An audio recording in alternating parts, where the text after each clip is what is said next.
بسم الله الرحمن الرحيم.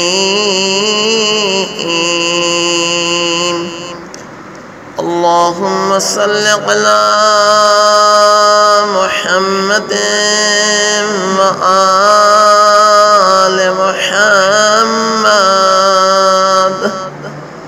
اللهم اغسلني فيه من الذنوب وطهرني فيه من العيوب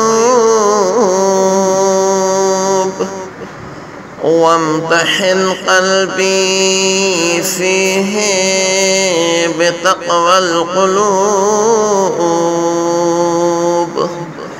يا مقيل أثرات المذنبين. وصلى الله على محمد وآله الطاهرين.